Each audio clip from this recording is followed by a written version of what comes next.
അസ്സലാമു വറഹ്മത്തുള്ളാഹി തആല വബറകാതുഹു.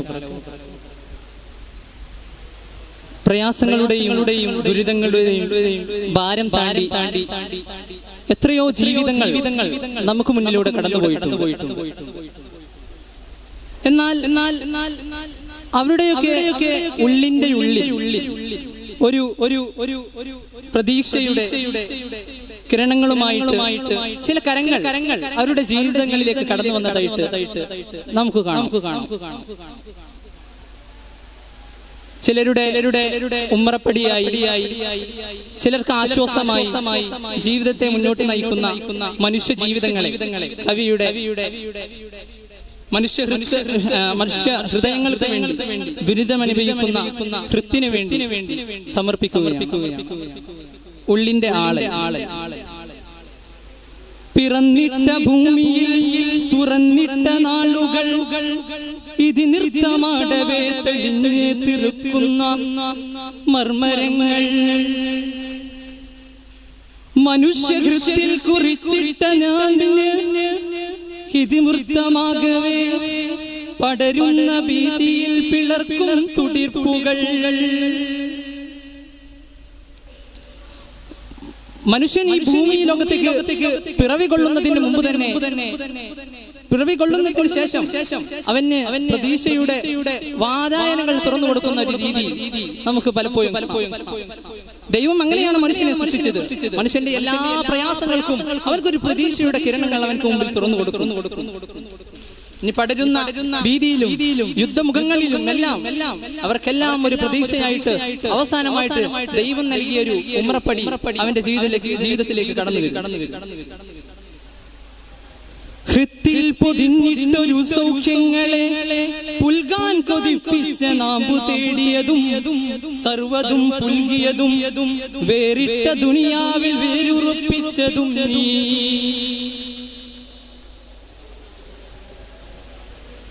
ജീവിക്കണമെന്ന് മനുഷ്യനെ തോന്നിപ്പിക്കുന്നത് പോലും അവനെ കാത്തിരിക്കുന്ന ഒരു പ്രതീക്ഷയുണ്ട് എന്ന ഒരു മഹാസങ്കല്പമാണ്. ഒരു ആത്മഹത്യക്ക് മുമ്പിൽ എത്തുന്ന ഒരു പുരുഷനും സ്ത്രീക്കും അവിടെ പ്രതീക്ഷയുടെ കിരണങ്ങൾ അവിടെ തുറന്നു കൊടുക്കുന്നുണ്ട്. പ്രവാസ ലോകത്തിലേക്ക് കയറി ചെല്ലുന്ന ഒരു യുവാവിന് പോലും അവന്റെ നാട്ടിലേക്ക് തിരികെ വരണമെന്ന ഒരു പ്രതീക്ഷയുടെ നാമ്പുകൾ അവനക്ക് മുമ്പിൽ തുറന്നു കൊടുക്കുന്ന ഒരു മഹാസങ്കല്പമാണ്. ദൈവത്തിന്റെ മഹാകാരുണ്യമായിട്ടാണ് കവിയുടെ ഈ പ്രതീക്ഷയെ വർണ്ണിക്കുന്നത്. അടുത്ത വരികളിലേക്ക് കടന്നു ചെല്ലുമ്പോൾ കൂടുതൽ വ്യക്തമാണ്. പുട്ടിൽ പൊതിഞ്ഞിട്ടൊരു ചിൻപൊട്ടുകൾ ഹൃത്താൽ തീർത്തൊരു പ്രേമ സങ്കല്പം.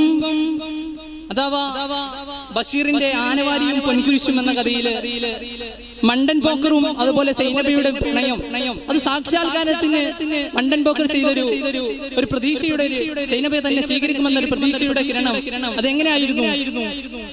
പുട്ടിനുള്ളിൽ ഒളിപ്പിച്ച മുട്ടയായിരുന്നു സൈനബക്ക് കൊടുത്ത ആദ്യത്തെ ലവ് ലെറ്റർ എന്നുള്ളത്. അവിടെയും മണ്ടൻ പോക്കറിന്റെ ജീവിതത്തിൽ തെളിഞ്ഞു വന്നത് പ്രതീക്ഷയുടെ നാമ്പുകളാണ്. അന്ധതാമുറ്റിയറകളിൽ ഉരവിട്ട ധ്വനികൾക്കും കാതൊളിപ്പിച്ച കാന്തിക നാമ്പു തുറസായതും. ഇവിടെ കവി ഉദ്ദേശിക്കുന്നത് അന്ധതമുറ്റിയ അറകളിൽ മത്സ്യത്തിന്റെ വയറ്റിലകപ്പെട്ട യൂനുസ് നബി അലൈഹി സ്വലാമിനെ തന്റെ ധ്വനി ആ ദിക്ർ ചൊല്ലാൻ പ്രേരിപ്പിച്ച ആ ഉള്ളിന്റെ ആളലുണ്ടല്ലോ, അതാണ് ആ ഒരു തുറസായിട്ട് പിന്നീട് യൂനുസ് നബി അലൈഹി സ്വലാം ആ മത്സ്യത്തിന് പുറത്തേക്ക് വരുന്നത്. അതും ഒരു പ്രതീക്ഷയുടെ ആ ദിക്റിന്റെ ഒരു മഹത്വമാണ്. ദൈവം നമുക്ക് കനിഞ്ഞേകിയ ഒരു മഹാസങ്കല്പമാണ്.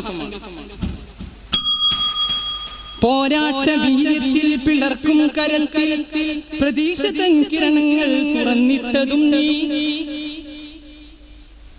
താരിഖ് ഇബ്നു സിയാദ് സ്പെയിന് കീഴടക്കാൻ പോയപ്പോഴും തനിക്ക് മാർഗങ്ങൾ വ്യത്യസ്ത തലങ്ങളിലൂടെ കാണിച്ചു തന്നെ ജീവിതത്തെ ആ വിജയത്തെ മുന്നോട്ട് നയിച്ചതും അത്തരത്തിലുള്ള ഒരു പ്രതീക്ഷ തന്നെയായി.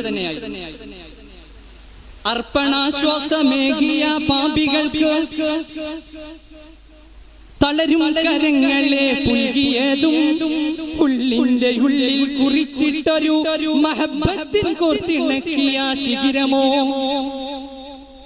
അഥവാ കവി ഇവിടെ സംശയിച്ചു പോകുന്നത് ദൈവവും പടച്ചോനും തമ്മിലുള്ള ഒരു ബന്ധമാണോ ഈ പ്രതീക്ഷ എന്നുള്ളത്. മനുഷ്യനെ ജീവിതത്തെ മുന്നോട്ട് നയിക്കുന്ന എന്തോ ഒരു മാസ്മരിക ശക്തി, മനുഷ്യനെ ജീവിതത്തിലേക്ക് നയിക്കുന്ന ഒരു ശക്തി ഈ പ്രതീക്ഷയിലുണ്ട്.